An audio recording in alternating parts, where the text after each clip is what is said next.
Escucho muy bien. ¿Y ustedes?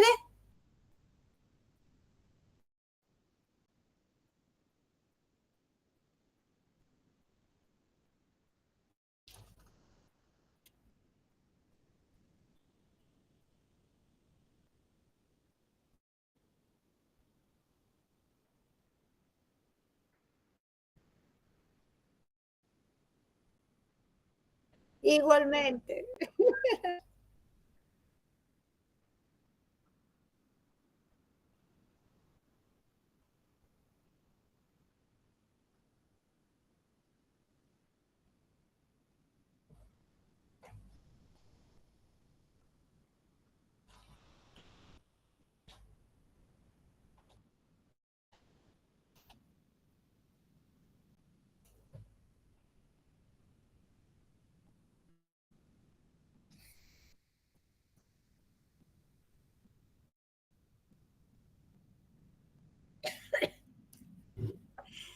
Bueno, un saludo muy fuerte a todas y a todos los profesores y profesoras. Es un gran honor, de verdad, compartir con ustedes. Y le pido disculpas si me he anotado algunas cosas que voy a leer para evitar los horrores en español. Espero que ya lo evitamos un poco. Le pido disculpas. Y si me extiendo, por favor, me avisa y yo voy a cortar una vez más. Bueno, dime si puedo. ¿Puedo ir? Voy. Para mí, este encuentro tiene el propósito de compartir algunas reflexiones a partir de la figura de Bolívar y el significado que asumió en la Revolución Bolivariana para todos los pueblos de América Latina.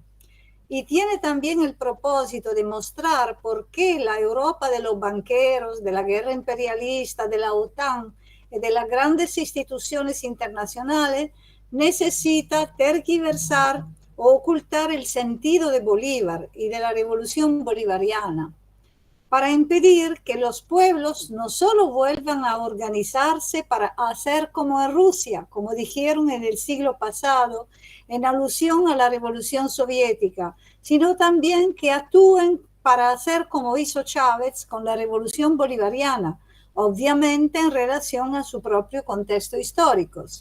Por esta razón, la burguesía implementa todo tipo de estratagemas para impedir que los pueblos se reconozcan entre ellos y descubran su verdadero héroe. Hoy, en tiempo de la guerra cognitiva, los mecanismos que la clase dominante impone a los dominados en la vieja Europa son más sofisticados, pero responden a los mismos intereses y apuntan a los mismos objetivos de una parte a otra del planeta: garantizar la existencia de un modelo capitalista en crisis estructural mediante la guerra imperialista y conseguir que se identifiquen con su agresor, defendiendo así sus cadenas como si fueran una garantía de bienestar social. Bienaventurados los pueblos que no necesitan héroe, escribió el gran poeta revolucionario alemán Bertolt Brecht, queriendo decir que mientras tengamos que luchar, necesitamos figuras que con su ejemplo encarnen ideales colectivos. En el siglo pasado, el siglo de las revoluciones, no hacía falta explicar cuáles eran los ejemplos a seguir por los explotados. Y no se utilizaban eufemismos para señalar a los traidores, ya que la batalla de símbolos estaba definida por decisiones concretas, por elecciones concretas. Hoy la burguesía intenta por todos los medios imponer una nueva hegemonía y lucha ferozmente contra los pueblos que, como Venezuela, recuerdan con orgullo los símbolos de la independencia contra el imperialismo para contrarrestar el regreso a América Latina de la nefasta doctrina Monroe. La batalla de las ideas, más necesaria que nunca para todos los pueblos del planeta, es también una batalla de resistencia simbólica que ayuda a elegir de qué lado estar. No es casualidad que desde Venezuela hasta el Monte Sacro en Roma, la oligarquía y los nuevos fascismos que prosperan en ausencia de memoria histórica destruyan la estatua de Bolívar, como en Cuba la de José Martí, héroe de una independencia que se ha encontrado con los ideales del socialismo. Y no es casualidad que en los países de Europa del Este, más subordinados a la OTAN, se estén destruyendo los símbolos del comunismo y del ejército rojo que liberaron al mundo del nazifascismo. Para no hacer que un ejemplo de lo más reciente, la alta representante para la política exterior de la Unión Europea, la báltica Kaja Kallas, es conocida por la furia con la que destruye las estatuas que honran el ejército rojo, que, como decíamos antes, liberó a Europa del nazifascismo. Disculpa.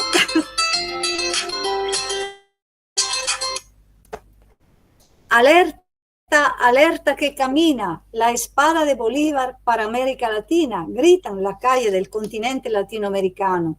Y tuvo un enorme impacto, incluso en Europa, cuando Gustavo Petro, al asumir como nuevo presidente de Colombia, levantó la espada de Bolívar, símbolo de la independencia y de la patria grande. Esa espada que cuando él combatía con el M-19, la guerrilla había secuestrado, prometiendo que solo sería devuelta a su lugar cuando el pueblo llegara al poder. Y el pueblo vivió un momento de gran satisfacción al ver la expresión del rey de España, la misma satisfacción vivida en los años de la gran ola progresista y socialista en el continente, cuando Chávez, bajo el espíritu libertador de Bolívar, acompañó a los movimientos populares que durante las cumbres gritaban: alerta, alerta, que camina la espada de Bolívar para América Latina. Y también estos días que el rey de España no haya sido invitado a la toma de posesión de la nueva presidenta de México, indica que con Chávez y hoy con Maduro, Bolívar no ha arado en el mar. Así lo demostró el Congreso Mundial contra el Fascismo, organizado en Caracas, que invitó a los pueblos del mundo a unirse en torno a una agenda común. La batalla de los símbolos es una parte importante de la batalla de las ideas, porque la burguesía quiere imponer, incluso a los pueblos de América Latina, la misma confusión que impuso en Europa. Y por eso, frente a las declaraciones de independencia de los pueblos, estimulada por los mensajes provenientes de Cuba, Venezuela, Nicaragua, los países del ALBA, la burguesía utiliza su poderoso aparato ideológico de control para imponer falsos héroes también en América Latina. Así, mientras en Venezuela los estudiantes aprenden desde hace años la historia de la lucha anticolonial y puede valerse de la Comisión Anticolonial y de la verdad histórica que se articula con el poder popular y con el Ministerio de la Cultura, la clase dominante lanza bombas de desinformación simbólica. Difunden, por ejemplo, otro tipo de héroe. Menciono solo dos aquí: Agustín Agualongo y Pablo Morillo. El caudillo Agualongo hoy es celebrado para las oligarquías porque, a pesar de ser indígena de origen humilde, en 1811 se alistó voluntario en la milicia realista reclutada para luchar contra los ejércitos revolucionarios que atacaban Pasto, donde él nació. En 1819, Simón Bolívar derrotó decididamente a las tropas españolas en Boyacá y proclamó la República de la Gran Colombia, actual Colombia y Venezuela, como usted sabe muy bien y como usted nos enseña. Pero Pasto se negó a aceptar la derrota y se mantuvo como bastión realista. Mientras tanto, Agualongo marchó a servir en el ejército del general español Melchor Aymerich, que defendía Quito. En esta campaña, celebran hoy los demócratas neocoloniales, se demostró como un líder valeroso y carismático, por lo que Aymerich lo ascendió hasta teniente coronel. Poco después, sin embargo, el ejército realista fue decisivamente derrotado por el subalterno de Bolívar, el general Sucre, en la batalla de Pichincha.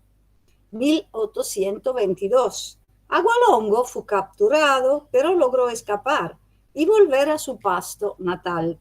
Agualongo se indignó al enterarse de que, mientras combatía en Ecuador, algunos notables de Pasto, así se cuenta para dejar una impresión negativa, habían pactado entregar la ciudad a Bolívar.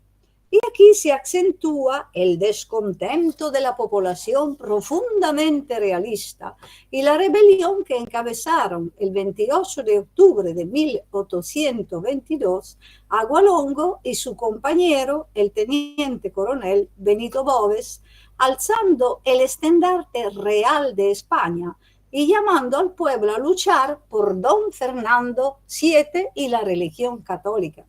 Y así se describe una población entusiasta formando un improvisado ejército de campesinos, mujeres y hasta niños. Se trata de poner al mismo nivel a las masas engañadas por el opresor, que lo siguen en su guerra de conquista, ayer como hoy, y las masas conscientes que luchan por su propia liberación. Y el reconocimiento del coraje del enemigo propio de los valientes sirve para exaltar los métodos cobardes utilizados por los opresores, ayer como hoy.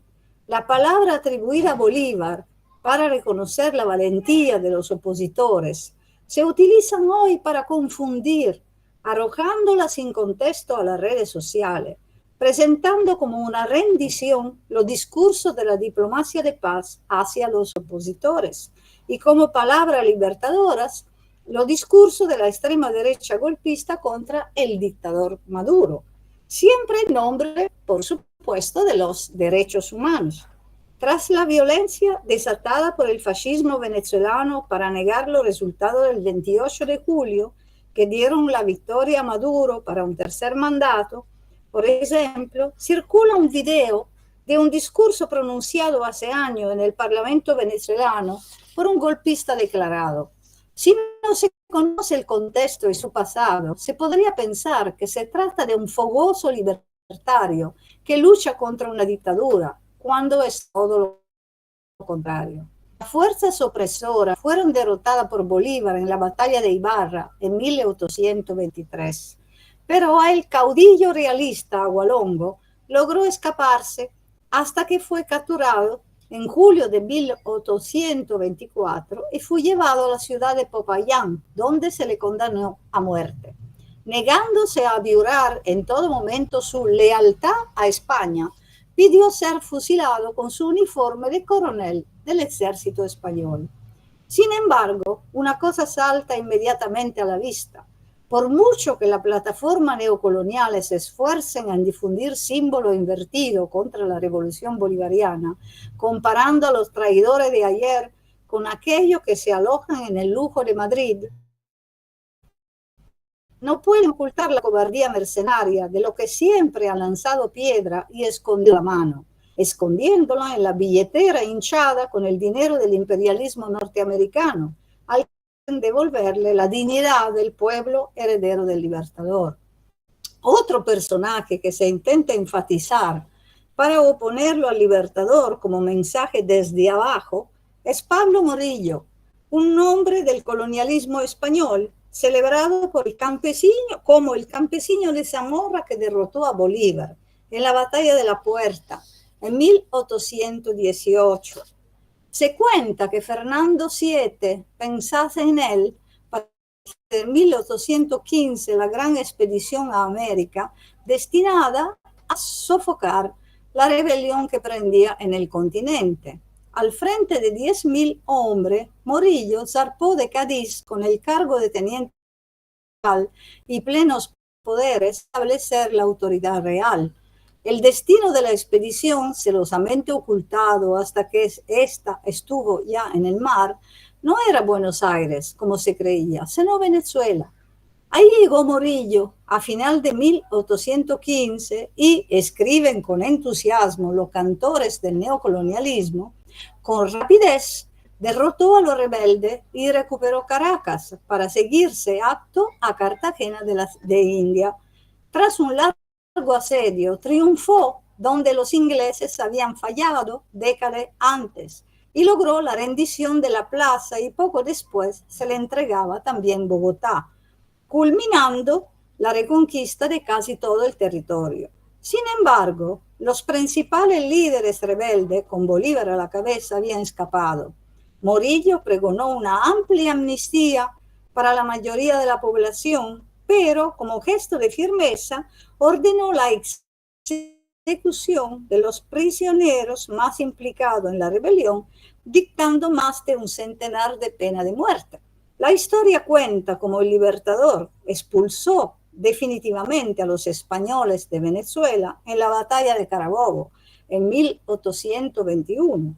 Pero la figura de Morillo sirve hoy a lo que quieren reescribir la historia desde un nuevo colonialismo democrático y humanitario para oponerlo en cuanto pacificador contra el Libertador, para presentar a los títeres actuales del imperialismo, que ni siquiera tienen la estadura de los traidores de antes, como alternativa a la supuesta polarización política en Venezuela, y que van a proponer una amplia amnistía para la mayoría de la población, pero como gesto de firmeza ordenarán la ejecución de los prisioneros más implicados en la rebelión, dictando más de un centenar de pena de muerte. No han podido ni podrán, gritan hoy los pueblos que marchan detrás del retrato de Bolívar, mientras que, como era de esperar, la extrema derecha venezolana eliminó inmediatamente del Parlamento su retrato cuando en 2015 obtuvo la mayoría.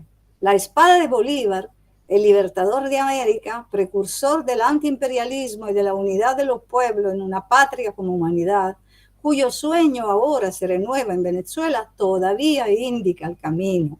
En una Europa subordinada a la OTAN, cuyos miembros responden a las decisiones de las grandes instituciones internacionales, el encuentro entre los ideales integracionistas de Bolívar y los ideales internacionalistas del socialismo es una bofetada insoportable para el capitalismo, que tras la caída de la Unión Soviética había buscado convencer al mundo de que la historia de la lucha de clases que produciría un sujeto diseñado para derrotar al capitalismo, el proletariado, había terminado y que solo quedaba TINA, el acrónimo, la sigla con la que Margaret Thatcher, había definido el punto a no cruzar. There is no alternative. No hay alternativa. Y en cambio, digo Chávez, hoy la historia es aún más fuerte que antes. Ha vuelto con la revolución bolivariana y por ello incluso el demócrata Obama la definió como una amenaza inusual y extraordinaria a la seguridad de Estados Unidos y le impuso sanciones, porque es la amenaza del ejemplo. Cuando los militantes de la JPSUV celebran en su congreso el papel de los jóvenes en la batalla de la victoria, para los jóvenes de Italia que han perdido toda conexión con su propia historia, esto no dice nada. No conocen los acontecimientos de 1814, cuando jóvenes estudiantes y seminaristas sin experiencia acudieron al llamado del general José Félix Rivas, impidiendo que el ejército realista tomara la plaza de la ciudad de Victoria en el estado Aragua. Ni saben que posteriormente, el 12 de febrero, fue declarado Día de la Juventud.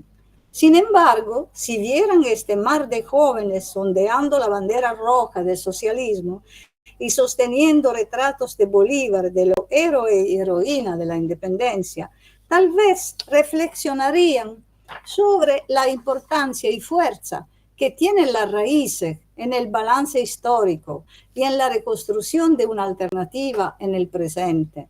La burguesía lo sabe muy bien y por eso, cuando gana, como sucedió en Italia y en Europa, después del gran ciclo de lucha iniciado en 1968-69, lo primero que hace es destruir la memoria histórica con las generaciones más jóvenes para inducirla a seguir falsas banderas. Por ello, confunde y trastorna los símbolos, difundiendo a través de la estrategia del caos controlado, la balcanización de los cerebros, el descarrilamiento de las emociones y la guerra cognitiva, que pretende presentar a las víctimas como verdugos y a los represores como atacados. Lo vemos con Palestina, pero también con Venezuela. La revolución bolivariana, además de haber revitalizado el sueño del libertador al proponer una segunda independencia para la patria grande, también tuvo el mérito de haber puesto en diálogo el pensamiento de Simón Bolívar con el socialista, un proyecto que no fue fácil de recibir en Europa, ni siquiera entre aquellos sectores de izquierda que habían decidido apoyar a Chávez, superando la reticencia debido a su carácter militar. Queda, especialmente en Italia, el recuerdo del intento de Mussolini y de los historiadores fascistas de manipular el significado del juramento de Montesacro, prestado en 1805 por el Libertador en el lugar de la primera secesión de la plebe en la antigua Roma. En ese simbólico lugar, Bolívar, acompañado del maestro libertario Simón Rodríguez, juró luchar por la libertad y la independencia de América, concepto opuesto a lo del dictador italiano, que consideraba el imperialismo una ley de vida eterna e inmutable, útil para el deseo de expansión de una raza superior. Por estos antecedentes, una parte de la extrema derecha italiana también intentó manipular la figura de Chávez hasta su desaparición física. El Libertador, sin embargo, nunca ha sido incluido en el panteón del socialismo europeo, sobre todo debido al conocido retrato de Marx, aparecido a principios de 1858, 30 años después de la muerte de Bolívar, en la New American Encyclopedia. Sin embargo, el juicio de Marx y Engels hacia Giuseppe Garibaldi, el héroe de los dos mundos que también combatió en América Latina, que admiraba a Bolívar y que conoció tras la muerte del Libertador a su compañera Manuela Sáenz, fue de diferente naturaleza. Aunque Marx incluso lo ha llamado un burro a Garibaldi, en su correspondencia privada con Engels, ambos apreciaban a Garibaldi, no solo por sus hazañas militares, sino también por su apoyo a la Primera Internacional.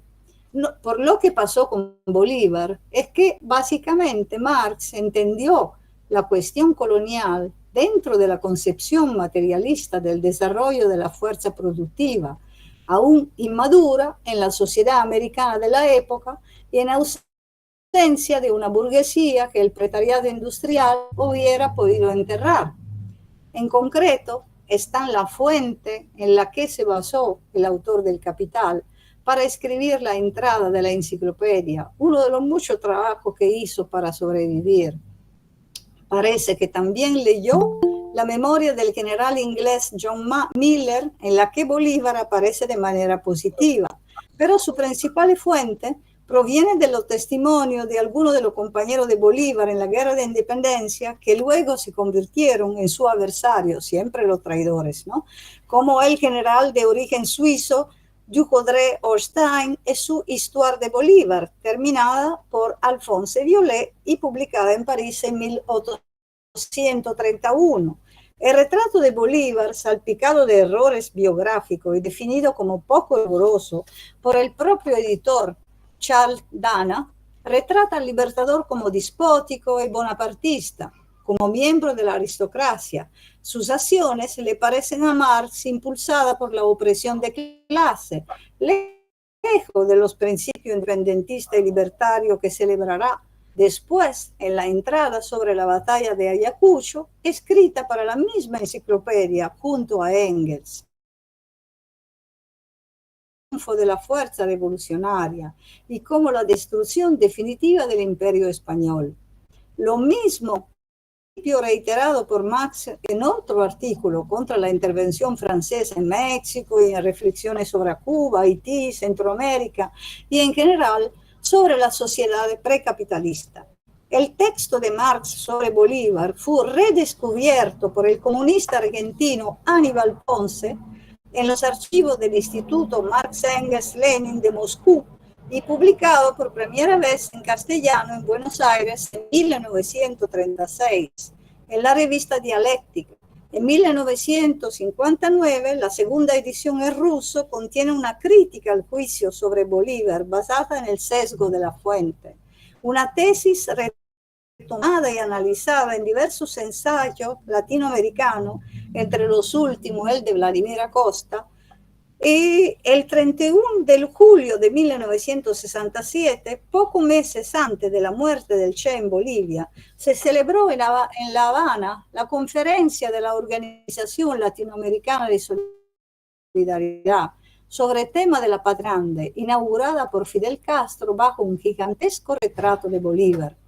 Como lo dijo María León, dirigente comunista, feminista, ex guerrillera venezolana, cuyo padre fue un militar bolivariano que combatió con Cipriano Castro, luego de un largo debate en el Partido Comunista Venezolano de la época, en el que influyó la discusión sobre la fuente, ilustrado por algunos comunistas de Europa del Este, en 1983 el partido incluyó a Bolívar en su estatuto. Fue el primer partido que lo hizo, que apoyó también la candidatura de Chávez. Nos dijo María, recordando emocionada una foto suya en la plaza para apoyar la rebelión cívico-militar del 4 de febrero de 1992. Como usted sabe, esta rebelión ha sido el punto de partida de un proceso que, a pesar del fracaso estrictamente militar de la operación y a pesar de la detención de los insurgentes, reiniciará las esperanzas de amplios sectores populares que con su movilización obtendrán el indulto para Chávez y los demás funcionarios y le apoyará en su proyecto bolivariano que lo conducirá a la victoria electoral del 12 de diciembre de 1998. Bueno, sí. ¿Cuánto tiempo tenemos, Carolina? Voy. Ok, voy. Ok.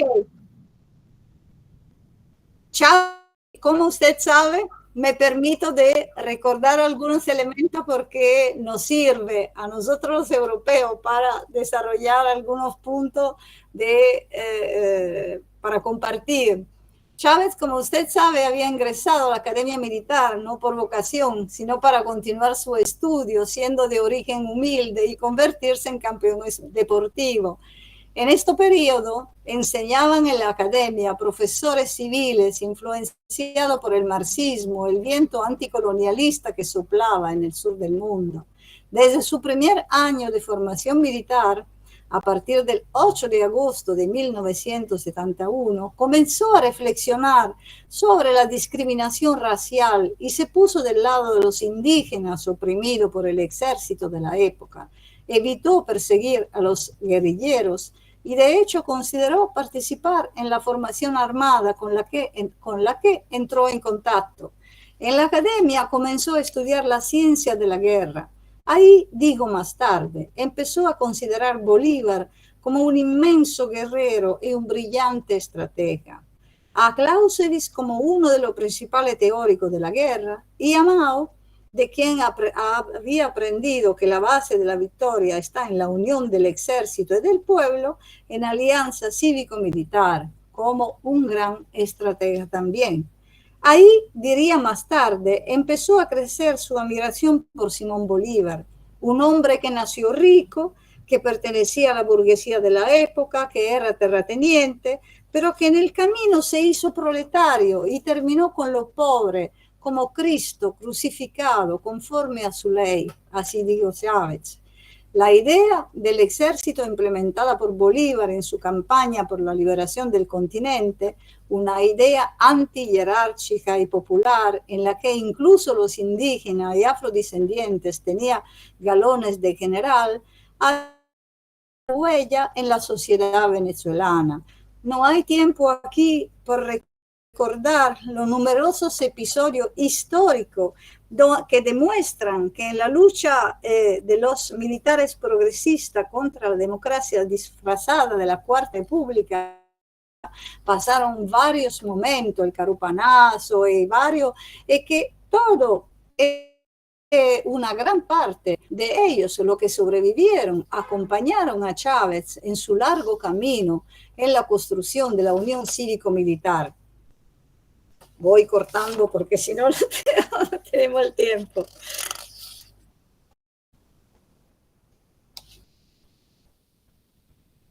Y fue sobre todo el contingente de paracaidistas del que provenía Chávez quien lo devolvió al gobierno después del golpe militar que lo derrocó en 2002 por consejo de Washington y con el apoyo de la jerarquía eclesiástica de los grandes medios de comunicación privados y que lo habían sustituido con el jefe de la Federcámara, Pedro Carmona Estanga, como usted recuerda. Chávez afirma haber extraído el concepto de alianza cívico-militar también del pensamiento político del líder venezolano Fabricio Ojeda, intelectual y comunista. Periodista y fundador de la Unión Republicana Democrática, luego de haber participado en el derrocamiento del dictador Marco Pérez Jiménez, Ojeda abandonó su cargo como diputado en el gobierno de Betancourt en 1962 para organizar un frente guerrilleros. En su libro La Guerra del Pueblo, escrito poco antes de ser asesinado en su celda por la inteligencia militar, Ojeda dice: la base antifeudal y antiimperialista de nuestro proceso revolucionario presenta un tipo de alianza que va más allá del origen de la creencia política, la concepción filosófica, de la creencia religiosa, la situación económica o profesional y afiliación partidista de los venezolanos. Para derrotar al enemigo común, su fuerza y su poder, se necesita una lucha unida. Las siguientes fuerzas se inclinan a luchar por la liberación nacional: los trabajadores y campesinos, la pequeña burguesía, los estudiantes, los intelectuales, los profesionales, la mayoría de oficiales, suboficiales, clases y soldados de la Fuerza Aérea, Marina y Ejército. Luego de la derrota del golpe de 2002, la Unión Cívico-Militar, como usted sabe, se consolidó como doctrina y encontró fundamento constitucional en el principio de corresponsabilidad en la defensa integral de la patria. La alianza cívico-militar, como usted sabe, por supuesto, y como los escuálidos, digamos, no quiere que se diga, tiene su correlado constitucional en la milicia bolivariana. Fue creado el 2 de abril de 2005. Tiene funciones complementarias a la de la Fuerza Armada, dirigida al pueblo para la creación de una defensa integral en el sentido señalado por Fabricio Ojeda.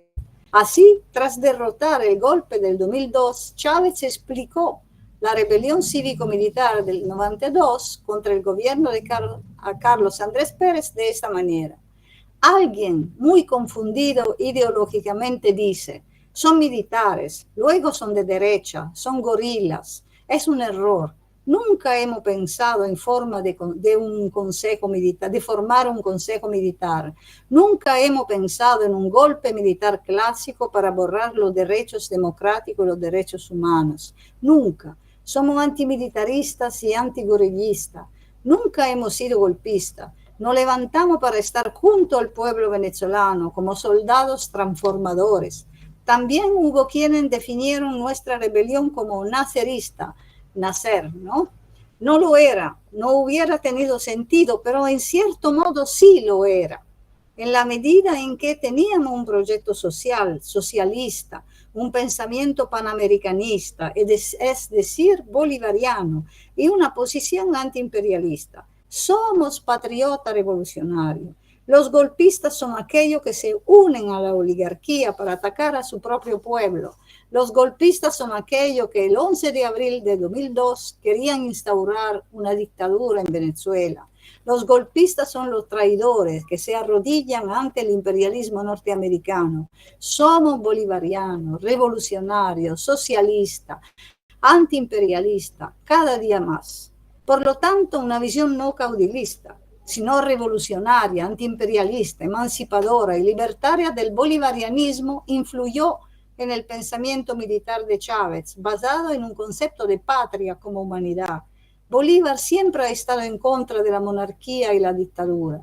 dice a la Asamblea Popular en la iglesia de San Francisco de Caracas el 2 de enero de 1814, ciudadano, yo no soy el soberano, vuestros representantes deben hacer la ley.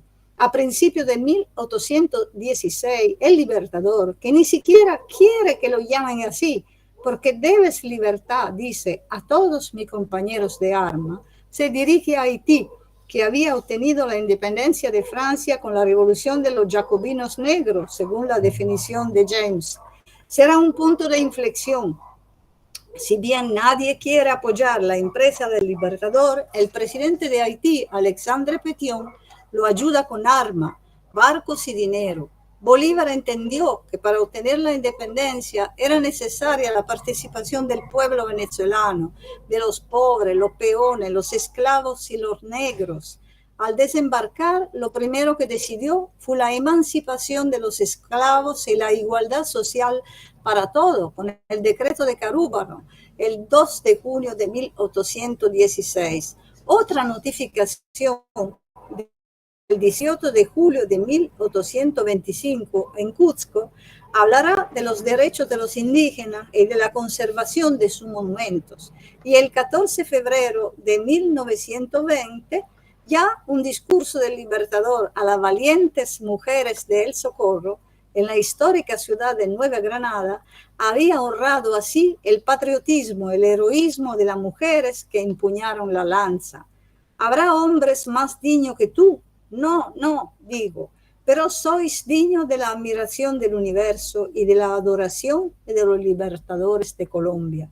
En el libro Entrevista a Ignacio Ramonet, Mi primera vida, Chávez comenta este episodio histórico de la siguiente manera. En lugar de Cristo, bien pudo haber habido una Crista, porque el machismo es terrible en este mundo. Chávez se declaró feminista y siempre rindió homenaje a la valentía de las mujeres. Siempre rindió homenaje a Manuelita Sáenz, la libertadora del Libertador, y traigo al panteón a mucha heroína de la independencia. También le encantaba contar una anécdota célebre del Libertador. En Lima, en diciembre de 1824, tras la victoria de Ayacucho, se organizó una gran fiesta y dice, en aquella sociedad clasista peruana, ninguna mujer accedía a bailar con un general negro, José Laurencio Silva, uno de los más grandes oficiales venezolanos, forjado en cientos de batallas. Bolívar se paró frente al general, ordenó que se detuviera la orquesta y en impresionante silencio se acercó al oficial y le dijo, General Silva, bailemos. Y los dos bailaron en un rato. Así era Bolívar, así era Chávez. De Bolívar le encantaba repetir esta frase, soy solo una pajita arrastrada por el viento huracanado. El huracán de la gran historia, que es la historia de la lucha de clases, de la que tanto Bolívar como Chávez fueron instrumentos y intérpretes, y por eso, como repite en la calle del socialismo bolivariano, no murieron, sino que se multiplicaron.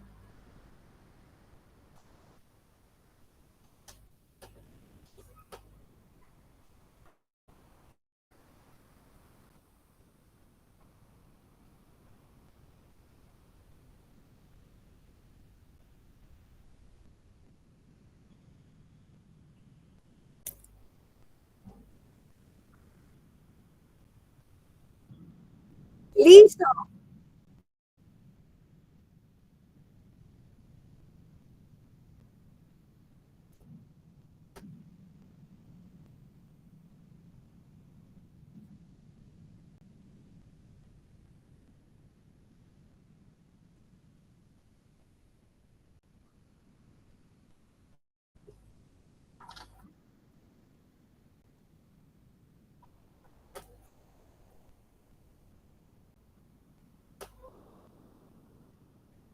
Mi profe querido.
Sí, muy buenos días. Felicitaciones al Centro Nacional de Estudios Históricos por esta maravillosa iniciativa de convocar a los estudiosos internacionales a la defensa de Simón Bolívar, y vaya que interesante, que propicia la vocación en el contexto histórico que estamos viviendo. Las felicitaciones y saludos desde Venezuela, profesora Geraldina Colotti, muy bien hilvanada su exposición. Cuando usted toca al general José Laurencio Silva, bueno, imagínese cómo se pone uno. Él es nativo de mi pueblo, Tinaco, estado Cojedes. Una figura estelar en Junín y en Ayacucho. José Laurencio Silva, leal al Libertador. Fíjese, un pequeño aporte y una pregunta que le voy a dejar, profesor. No se puede ser bolivariano si se desconocen los enemigos y se desconoce esa lucha antagónica que nos traslada hoy día 200 años, esa batalla bicentenaria. No se puede ser bolivariano. Hay tres fases que hasta ahora, bueno, estamos estudiando y la definimos por contextos geopolíticos. Si hay algo que sabe hacer el imperialismo es desvirtuar no solo el heroísmo de Bolívar, su pensamiento diario, sino maquillar pues esas rupturas geopolíticas que ha habido. Entonces nos ubicamos en la primera fase donde se gesta una lucha contra los detractores. Los detractores, que es la oligarquía que siempre nombramos, pero esa oligarquía no actuaba por sí solo o sí sola, sino bajo los hilos diplomáticos del injerencismo norteamericano. Ya hemos hablado bastante de William Tudor en Perú, de John Forbes en Argentina, de Anderson en Colombia, y bueno, ese tema hay que tocarlo. Fue una lucha ardua lo que lleva al fin a Bolívar a decir que los Estados Unidos están destinados por la providencia a plagar de miseria a la América a nombre de la libertad. La segunda es el fariseísmo bolivariano. Y aquí es donde va a encajar la pregunta que le voy a hacer. El fariseísmo bolivariano, que ha sido la tergiversación más grotesca que ha habido en el mundo contra el ideario bolivariano, ha sido la época o la fase donde se ha mancillado de tal manera el honor y el nombre de Bolívar. Y la tercera, que es la que rompe Fidel y Chávez, es la lucha contra los antibolivarianos. Fíjese, profesora, en 1934, estamos hablando de abril, si mal no recuerdo, el gobierno de Juan Vicente Gómez regala una estatua a Benito Mussolini, que es la estatua que se inaugura en la capital italiana, el Roma. Y 3 años antes, Gómez, la misma dictadura tutelada por los Estados Unidos, le había regalado una estatua a Nueva York. Fíjense el contexto, por eso hablo de la fase donde ocurre esto y cómo eso trasciende y sigue trascendiendo. Cómo esto da pie para que Manuel Caballero, uno de los que había abrogado en esa fase del secuestro a Bolívar, ser bolivariano, era un falso bolivariano. Un intelectual venezolano que era docente de la UCB, escribe el libro ¿Por qué no soy bolivariano? Y su principal argumentación era porque Bolívar era fascista. Oye, qué cosa más grotesca y más ridícula. Entonces, es la pregunta que le voy a hacer. ¿Cómo ha sido? Disculpe, no se oye muy bien, no se oye muy bien el audio, no sé, hay ruido. Sí, ahora, sí, sí, bueno, fíjese, en el contexto de la segunda fase, donde ocurre el fulano panamericanismo, que no es más que el falso bolivarianismo, el bolivarianismo maquillado desde los intereses de los Estados Unidos. En ese falso panamericanismo es donde hay la mayor proliferación de estatuas, no solo en el continente, sino en el mundo.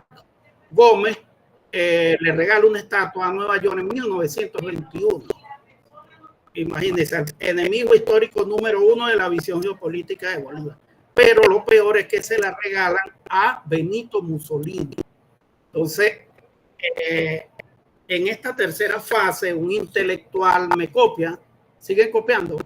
Ok, Manuel Caballero escribe un libro que no es capricho ni idea personal de él, sino que forma parte de una campaña internacional contra Bolívar, porque en este contexto se ha escrito, mira, cantidad de libros, como la de Inés Quintero, que despotrica, la hermana de Bolívar, como Heber Morgoto, que acaba de publicar El enemigo número 1 de Bolívar en Perú, Paz Soldán en el siglo XIX, y paro de contar. Pero ese libro de Manuel Caballero, él argumenta o dice no ser bolivariano, no seguir a Bolívar, porque Bolívar era fascista, porque Benito Mussolini se identificaba con las ideas de Bolívar. Qué cosa más grotesca. Yo le pregunto, profesora, ¿qué concepción hay? ¿Cómo ha sido el tratamiento en esta nueva fase donde se desata la furia internacional antibolivariana? Ya, felicitaciones. Me había antecedido el compañero Ali Roja Olaya con el maltrato que se hizo con la estatua de Bolívar, precisamente por fascista. Pero, ¿qué respuesta tiene usted como conocedora del ideario bolivariano en Italia al respecto?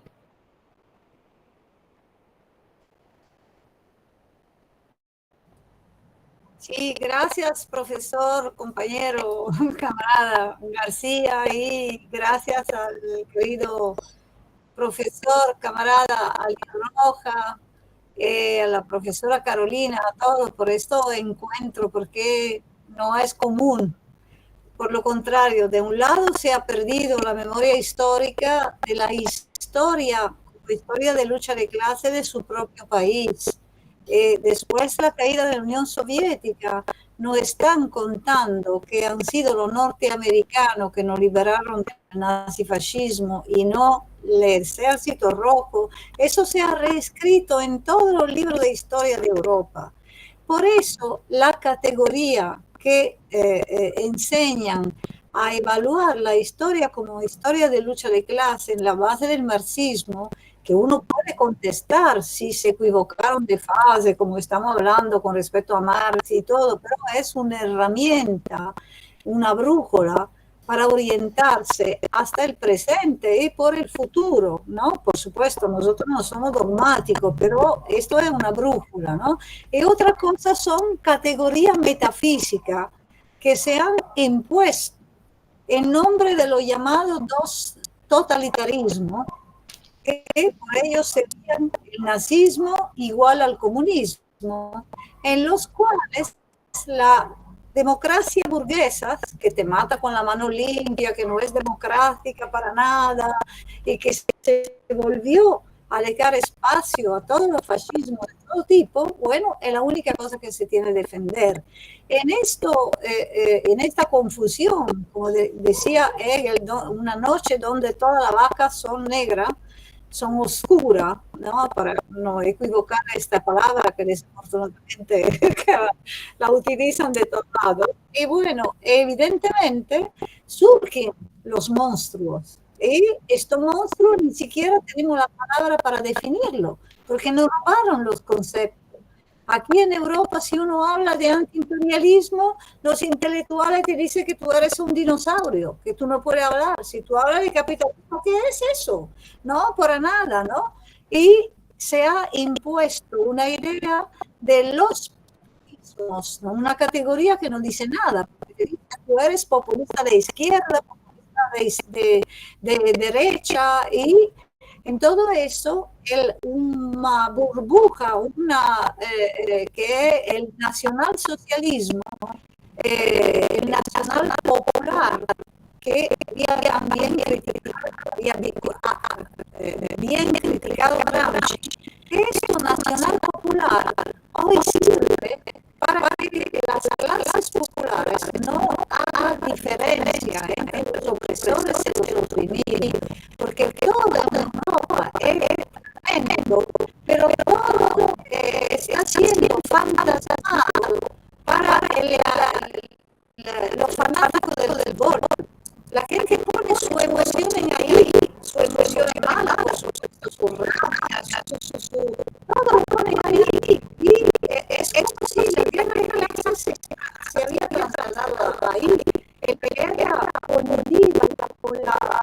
las emociones que son totalmente distorsionadas.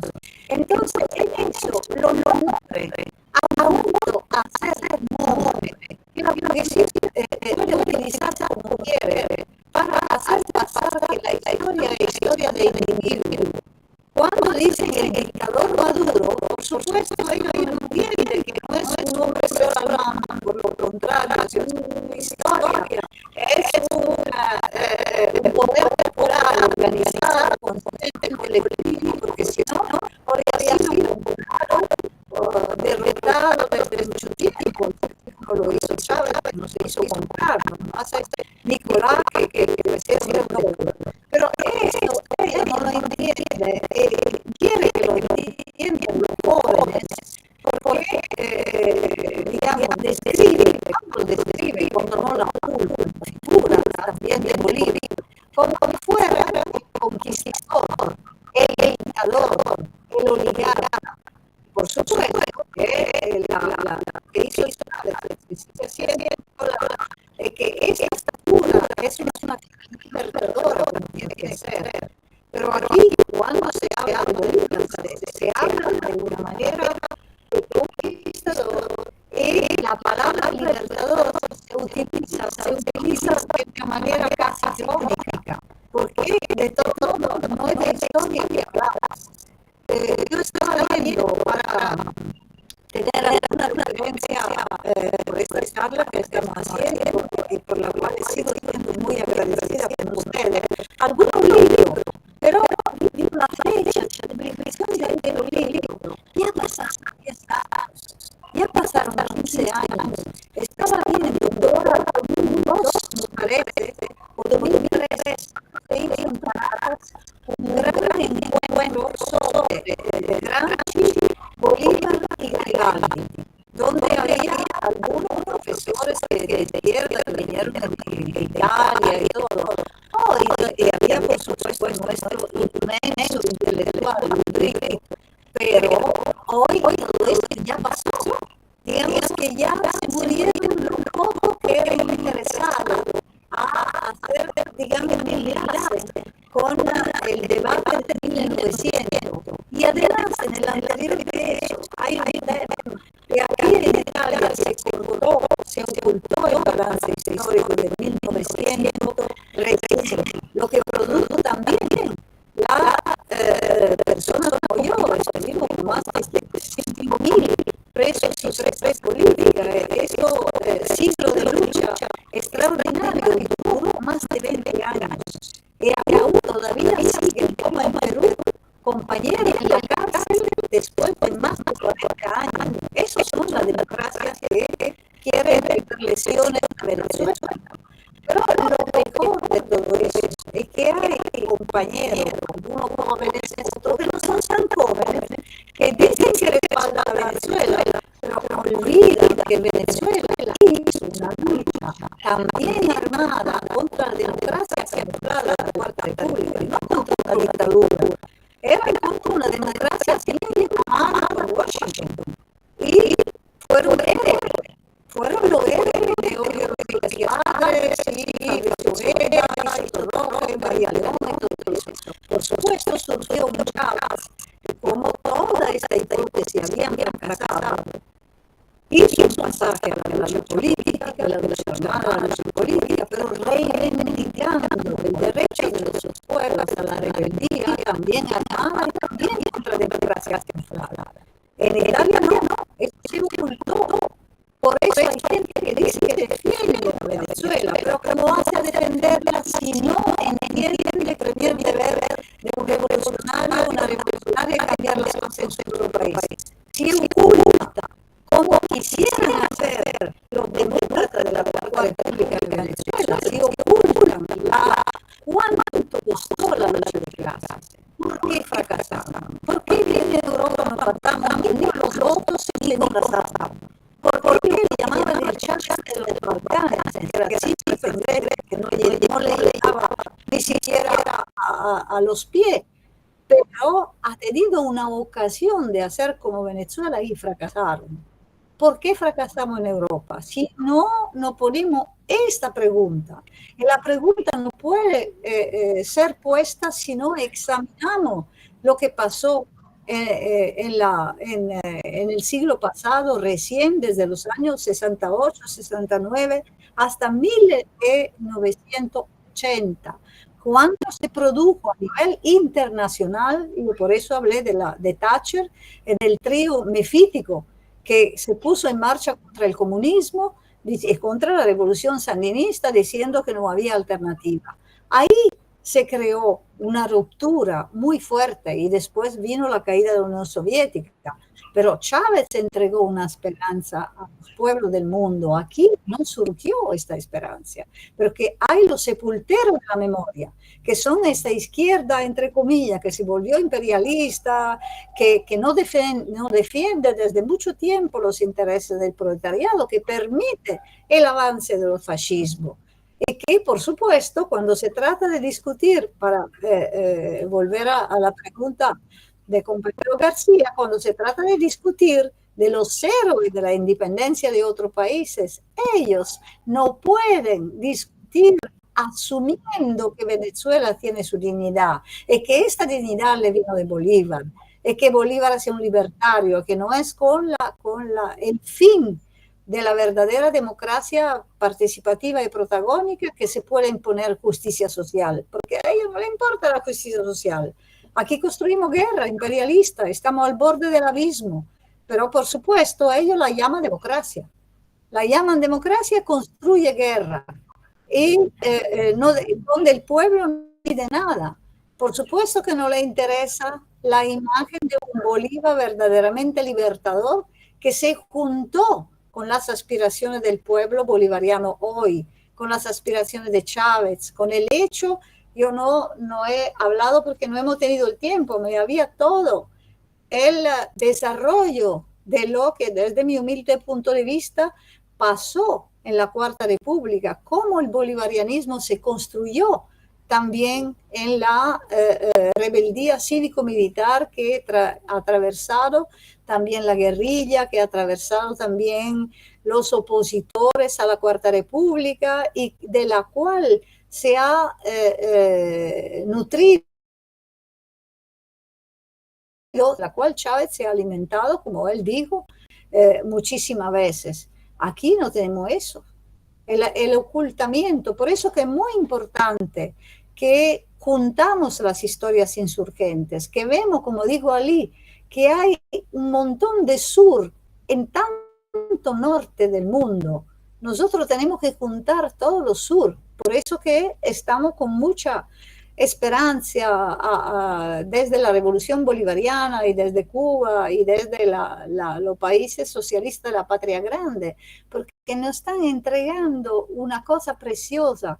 Siempre cuando me piden a mí, ¿por qué tú te da tanta pena por Venezuela? ¿Que eres una enchufada? Y yo digo, no, señor, a mí no me paga nada, pero me pagan algo que no tiene precio. Que la revolución bolivariana entregó a todos los pueblos la esperanza de un segundo tiempo en el partido entre socialismo y capitalismo, que desde los países de aquí parece que no había, y no hay, como decía Chávez, la historia no solamente no se termina, sino que se renueva en la lucha de los pueblos, que puede ser que tiene otro concepto, pero el comunismo uno lo puede llamar también Giovanni, pero se entiende bien cuáles son las causas, cuáles son las razones científicas que llevan a los pueblos a tener que juntarse para combatir el enemigo común. Bueno, no importa, y Chávez por eso la revolución bolivariana la llamó socialismo del siglo XXI, porque cuántas veces Chávez y los camaradas del partido hablaron de lo que había sido la calumnia del sistema, lo que había sido toda la basura que han votado contra las revoluciones del siglo pasado, en 1900. Entonces se tenía de alguna manera que renovar la atención de los jóvenes. Esto está haciendo la revolución bolivariana. Nosotros estamos demasiado lejos. Por eso que el sonido de Bolívar, digamos, se le da miedo por lo que conocen, lo que ha sido por la revolución bolivariana, sea intentan seguir vaciando de su calidad revolucionaria.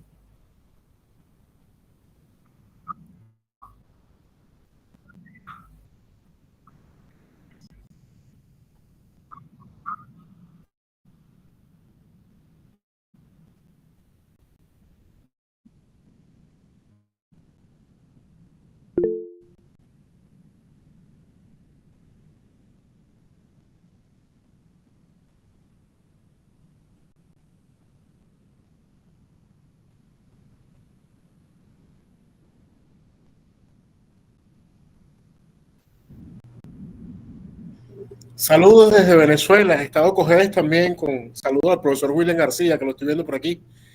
Fíjense, hay una pregunta de sumo interés, porque a veces ocurre que a nivel internacional y desde los movimientos que intentamos insurgir ante el capitalismo mundial, se discute la figura de Bolívar, se discute su legado histórico y su vigencia.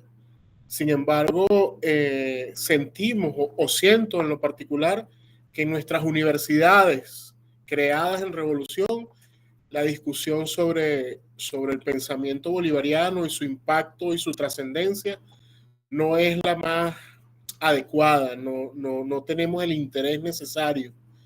Le quisiera preguntar a la profe Geraldine cuáles serían las estrategias necesarias para bueno, insurgir dentro del sistema educativo y proponer estos espacios, qué podríamos utilizar, si estaría dispuesta a acompañarnos en ese proceso.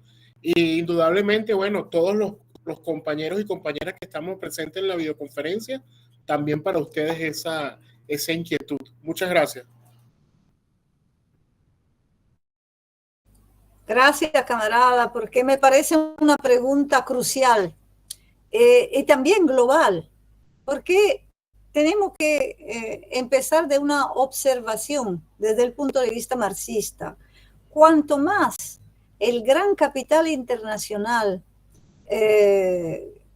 fragmenta, empezando del tejido productivo, ¿no? Uno no sabe dónde, no ve un automóvil completa, porque un pedazo se construye en un lado, el otro se delocaliza del otro. Digamos que, a diferencia de lo que pasaba en el siglo del 1900, cuando nosotros tenemos la unidad de clase, porque la clase trabajadora se encontraba en un lugar de trabajo que era la grande fábrica, y sabía de ser constructor de futuro, porque veía su producto y construía su poder.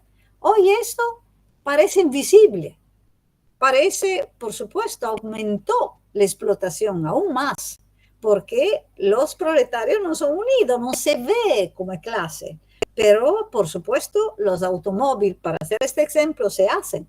Por ejemplo, la que se llamaba la locomotora de Europa en Alemania, la Volkswagen, que ha tenido también su significado simbólico, están despidiendo miles y miles de trabajadores y su sociedad está en todo el mundo. Pero la clase obrera no se percibe, todavía no se percibe, porque lo va a hacer, como un todo universal, como era en el siglo pasado. En el siglo pasado no necesitábamos ir a ver cómo era una vietnamí cuando se iba a morir enfrentándose al imperialismo norteamericano. No necesitamos ir a ver la sangre de los palestinos cuando se enfrenta al enemigo colonial, al opresor de la entidad sionista. Hoy los jóvenes parece haber vuelto a de la modernidad, donde se hacía el dibujo, ¿no? Como hicieron lo que falsificaron el mapa del Esequibo con el dibujo. Entonces, eso es tremendo, porque el capitalismo, el gran capital internacional, cuanto más ellos se unen, porque necesitan una gran concentración económico-financiera, militar, hasta simbólica, que era el tema del cual estábamos discutiendo, cuanto más fragmenta para el proletariado la posibilidad de unirse desde lo económico, desde lo productivo, hasta el simbólico, porque te impide de crear nexos universales que eran normales en el siglo pasado. Y por supuesto lo hacen porque ha borrado la historia, entendida como historia de lucha de clase, del mapa de la posibilidad de entender el presente mediante la historia como historia de lucha de clase. Esto es el gran desafío que tenemos. El gran desafío que tenemos es de crear enlace entre nosotros, pero entre el presente y la historia. No es necesario de hablar del Bolívar pasado cuando se habla del Congreso de los Jóvenes y del Día de la Juventud. No es necesario de hasta nombrar los próceres cuando se habla y se muestran lo que han conseguido los pueblos originarios y los afrodescendientes. Yo siempre lo digo y no es una broma, que soy una cimarrona camuflada, porque de verdad nosotros tenemos que mostrar que somos cimarronas y cimarronas camufladas, porque no necesitamos hablar de Petión para decir que solamente, que hoy tenemos una nueva forma de esclavitud. Nosotros aquí, los migrantes que llegan aquí, van en los campos, recortar tomate por ni siquiera un sueldo, y son esclavizados. Lo mismo como es esclavizada la obrera en Bangladesh, que la cierran y no le dan un sueldo que ni siquiera llega a poder comprar algo en todo el día. Esto no lo hacen ver, pero somos nosotros aquí en el centro del mundo, los países capitalistas, que determinan el costo de trabajo mundial. Son los Estados Unidos, son los países europeos que se permite de poner sanciones. Entonces, por el desafío, por alguien que es profesor, por alguien que hacen lucha en el poder, con el poder popular, exactamente de crear enlaces con el ejemplo concreto, pero desde la realidad. Yo sé que cuando me dicen, Venezuela, los salarios, esto, eso, le digo, señor, yo no llego al fin del mes porque siempre ha sido pobre y jamás cuando se me presentó la posibilidad de ser rica explotando otro, jamás lo hizo porque no me interesa. Mis valores son otros, pero yo sé por qué no llego al fin del mes. Yo sé quién es el responsable. Yo sé cuál es la cadena de complicidad. Y Venezuela tiene cagaclap, tiene una idea de salario social y tú no puedes, yo sé en carne propia cómo explicarle que cuando llegan una banda y te roban todo, y te pone cadena a una familia, a los padres, y después abre la ventana y dice que estos padres no son capaces de entregar comida a sus hijos, que la responsabilidad es de los asesinos que entraron y pusieron medidas coercitivas unilaterales. Claro que podríamos hacer mejor, pero bueno, ahí, eso sí, el tema de discusión a nivel histórico, a nivel de profesores y todo, de pasado a futuro, el tema de las ocasiones históricas. Venezuela no solamente no es una dictadura, pero por lo contrario, es el único país donde la burguesía se puede organizar a nivel económico, a nivel político y hasta militar.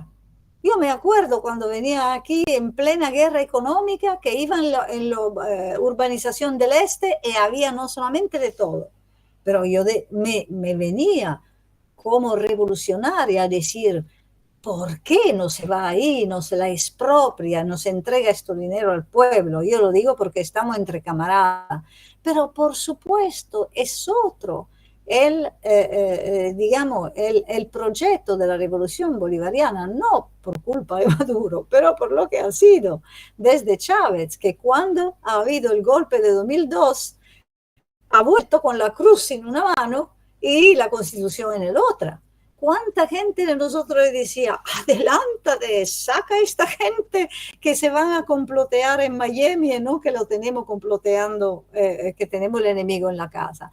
Esos son los temas a ver. Yo no me permito para nada, porque en el contexto internacional, como ha llegado, es muy complicado hacer pasos antes de construir una dinámica continental, internacional, pero esos temas sí, son temas que se tiene que poner. ¿Hasta dónde podemos forzar? ¿Hasta dónde, como decía Lenin, dos pasos adelante, uno atrás? Cuando a mí me parece que Nicolás lo hizo muy bien, todo el equipo lo hizo muy bien, viéndolo de afuera. Por supuesto, se podía hacer más. Bueno, esto es la tarea que cada quien de nosotros y de usted, antes de todo, tiene que ver en lo concreto.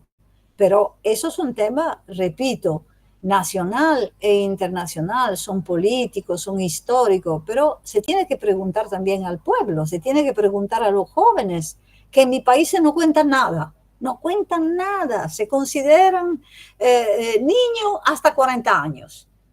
Porque, por supuesto, no tiene vivienda, no tiene trabajo, no tiene nada. Pero ahí los jóvenes cuentan. Ahí hay jóvenes de 15 años, 16 años que están en el proceso bolivariano. Ellos tienen que tomar partido. Ellos tienen que decir el mensaje del Día de la Juventud, de la Batalla de la Victoria. ¿Qué perciben en eso? ¿Qué ha sido hoy? Así es la historia, digamos, porque si no es algo muy lejos, por supuesto, quién es Bolívar, porque el llamado posmodernismo trabaja en eso. Si uno le pregunta quién es Garibaldi aquí, bueno, no es solamente que no sabe quién es Garibaldi, me piensa que los camaradas como los míos de la Brigada Roja fueron pagados por la CIA, imagínate tú. Porque claro, la calumnia que se ha difundido es porque es eso, porque los jóvenes tienen que decir, si de un lado son sucios, del otro son sucios, y yo me quedo tranquilito y dejo manobrar el sistema que están ahorita. Es que sabemos cómo está manobrando, ¿no? Pero una prueba no la sacan porque no es la historia que le importa. A ellos le importa, como hemos escrito también en el libro, la teoría conspirativas, la ver detrás de algo, el trampismo, pero no, la realidad, como siempre dice Nicolás, nosotros somos de verdad. Esto es una cosa fundamental, la verdad, la realidad. Cuando uno piensa que una mesa es una vaca, puedo pensarlo por años, hasta cuando no tiene hambre, y va a intentar sacar leche de una mesa. Se da cuenta que no es una vaca.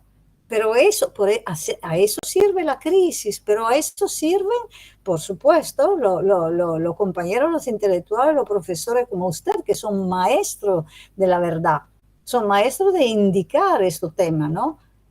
Una mesa es una mesa, una vaca es una vaca, es esto, pero el capitalismo te hace creer que una mesa es una vaca. Ahí, por eso que Bolívar es importante, por eso que me he permitido demostrar algunos ejemplos de cómo el capitalismo tergiversa los símbolos, ¿no? Y nos pone también en una trampa, nosotros que no sabemos qué hacer.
Un abrazo, gracias.